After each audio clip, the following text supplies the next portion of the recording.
but that's the way Trump operates. He is watch the sausage being made and roll the cameras. Fox News alert, another bad day to be a panicking. Trump scored a hat trick. He crossed 3 countries off his tariff hit list. The Japanese.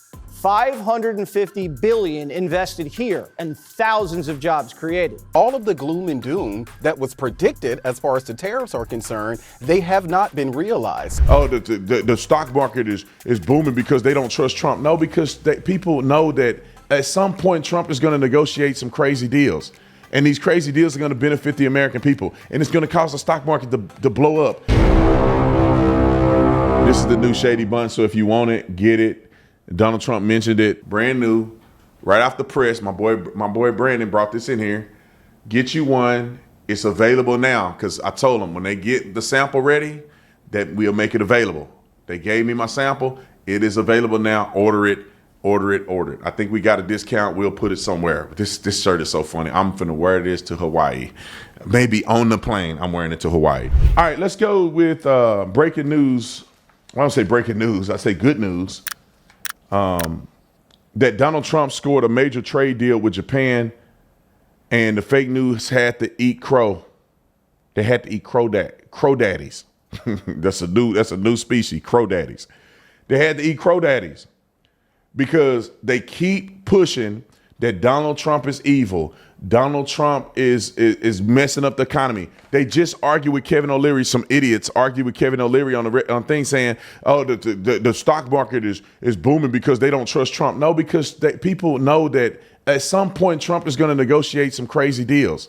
And these crazy deals are going to benefit the American people. And it's going to cause the stock market to blow up. I swear before Nick over here that yesterday I said, what did I say? The analogy was, the stock market is going up because people are like, at some point he's going to do it. At some point he's going to do it. At some point he's going to do it. At some point he's going to do it. At some point he did it. Now we flying high.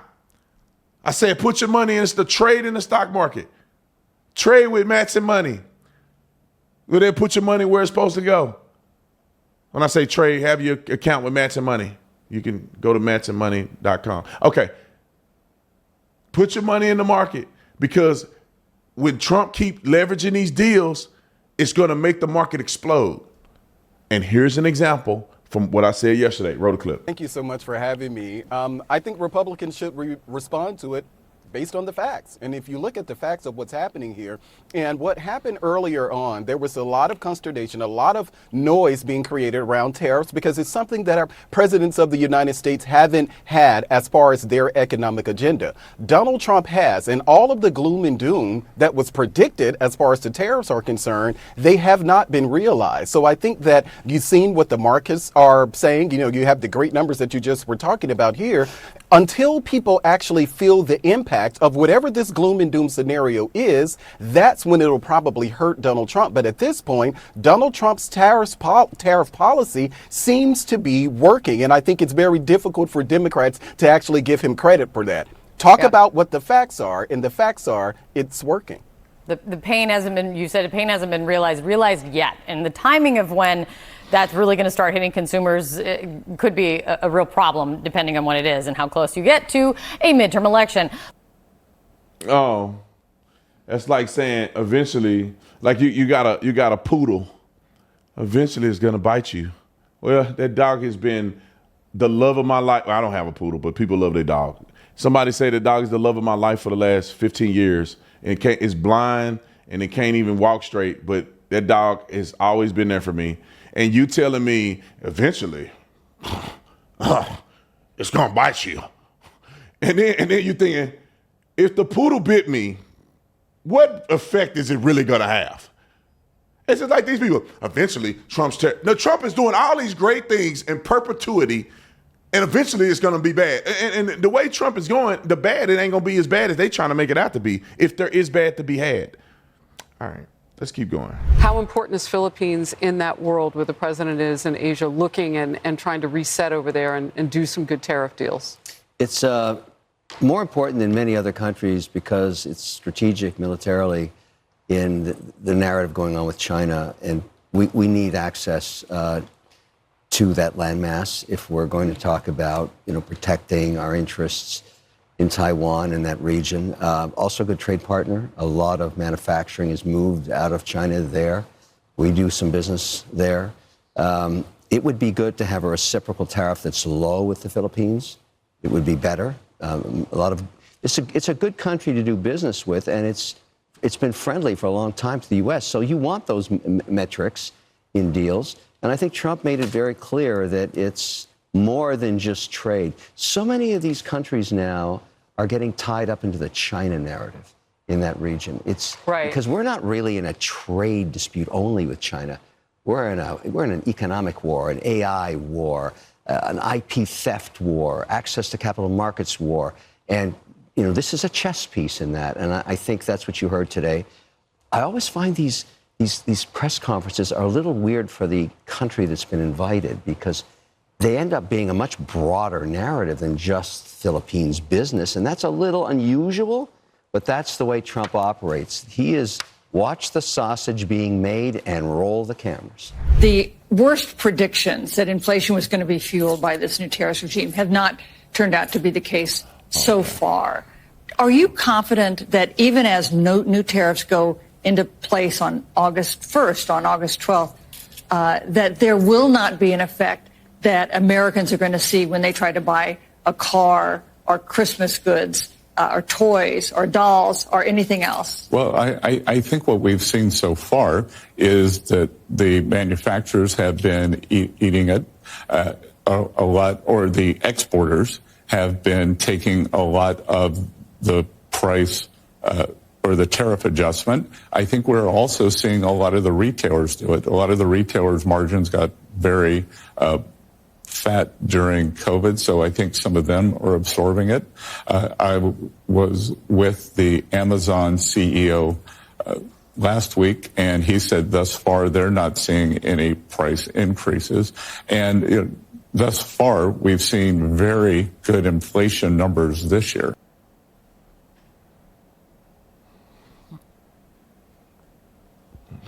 Duh.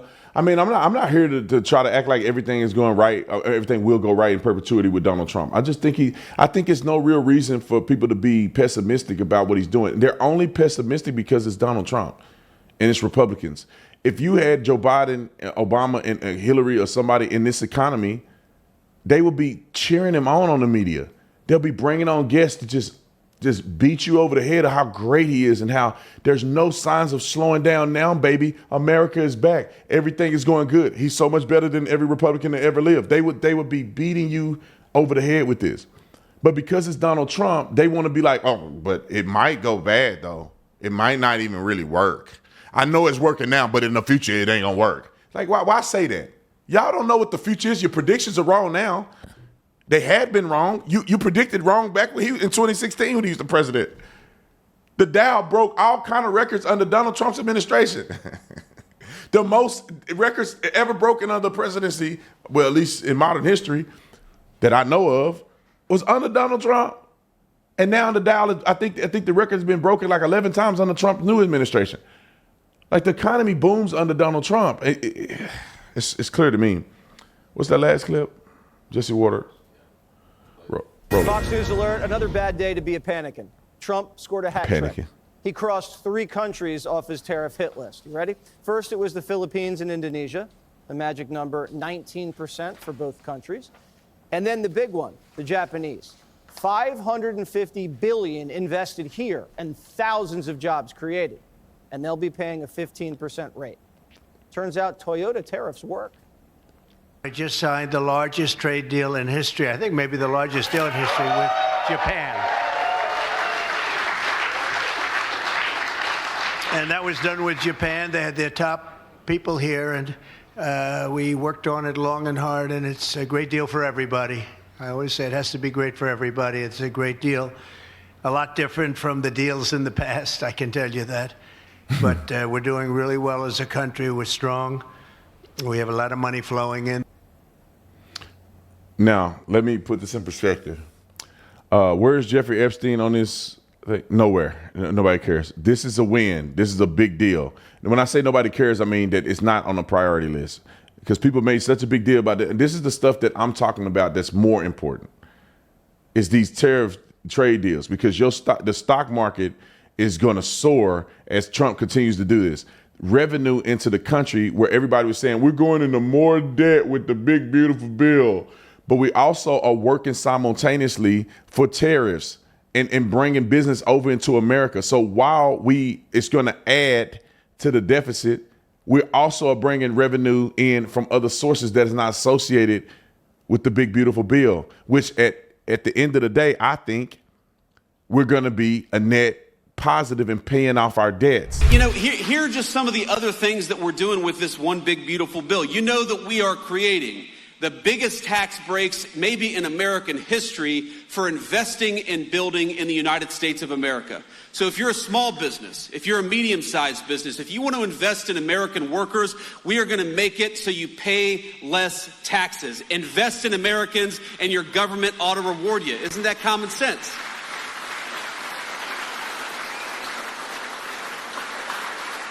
But the crazy thing is, for years, our government has done the exact opposite. We have rewarded people who shipped American jobs overseas and penalized the great small businesses who invested right here in America, right here at home. And the President Trump's leadership, we're flipping that on its head. If you're building here, if you're making here, if you're working in the United States of America, we just gave you a big, fat tax break. But if you're going to ship American jobs overseas, thanks to Donald Trump, you're going to pay a big, fat tariff. It's time to invest in our own country and our own people once again, and we're doing it. In any business, Trump knows this better than anybody. You may have to go in debt a little bit to get out of debt. And people that never run a business have no idea what I'm talking about. Let me give you an example. If I had $50 right now, $50,000 in my bank account, but I had a product that people wanted that cost me $100,000. If I take a loan out for $100,000 to buy the product, technically I'm in debt. You don't want to go into debt. No, I went in the red to get the product that's on high demand. Then I sell the product at an X amount return, and now I didn't triple my money. So sometimes you may have to go in debt to get out of debt. Sometimes you go into debt. Most people do that. They go into debt buying a house. But then your equity grows, and now your leverage, your equity is higher than your debt. So sometimes you don't have the money to buy your house outright. So you get a loan from the bank that you now owe them X amount of dollars. And sometimes your equity isn't there when you first bought a house, and then you do renovations to the house initially. You're kind of out of money. But over time, the debt that you took out here got you here. Same thing with student loans. If you actually go to university to get an education like you're supposed to, for you to have a profession, you get student loans, debt. But then when you get out, you're a doctor. You pay off your debt, and then you're making $1 million a year. You know what I'm saying? So that's the same thing with the country. Yeah, we're in debt right now. Maybe we have to go a little bit deeper to get this and this and this and this to go, and then now we're in the green. Okay, just throwing it out there.